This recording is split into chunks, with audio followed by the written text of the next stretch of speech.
Hello everyone, welcome back to my channel. This time I will make a baked scallop using an air fryer. It's a very easy recipe. Don't forget to subscribe to my channel, like this video, and you can also give me some tip. If you like this video, just click the super thanks below. For this recipe, we need scallop, mozzarella cheese, tomato, onion, spring onion, black pepper, and garlic powder. And yes, sorry, I only have a small scallop, but the bigger scallop, the better. First, let's add some garlic powder, followed by black pepper.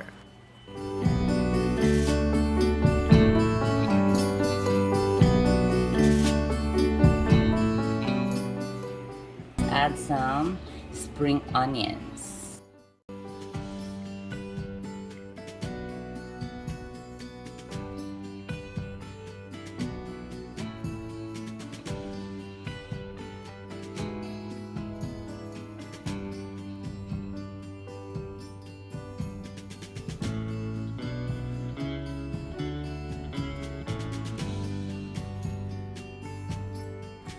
Now, time to add some onions and also tomato.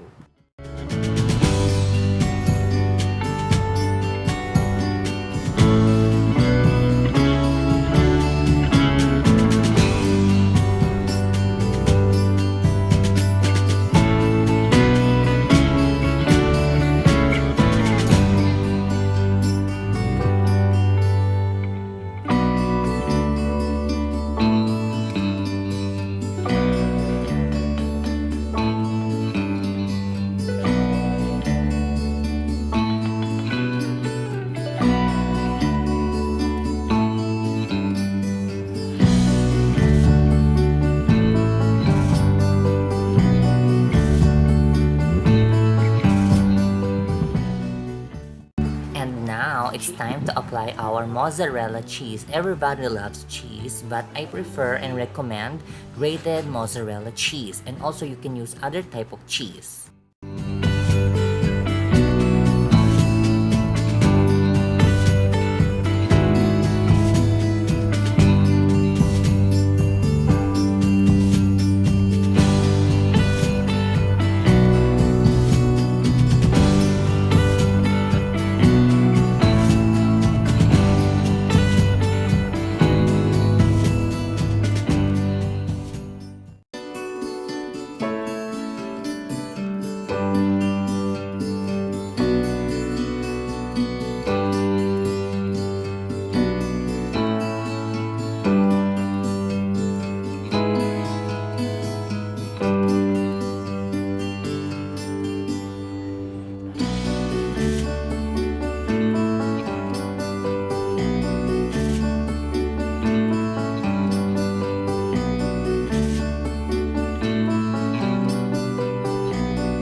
It's time to air fry. 200 degrees Celsius. Just let's try for 7 minutes.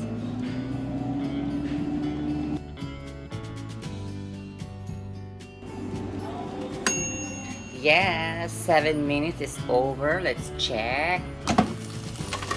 Wow, OMG, looks so nice. So total of 7 minutes and it smells so good. So this is air fryer recipe scallop. This is our baked scallop in an air fryer. Because it's ready, let's prepare our air fryer scallop recipe.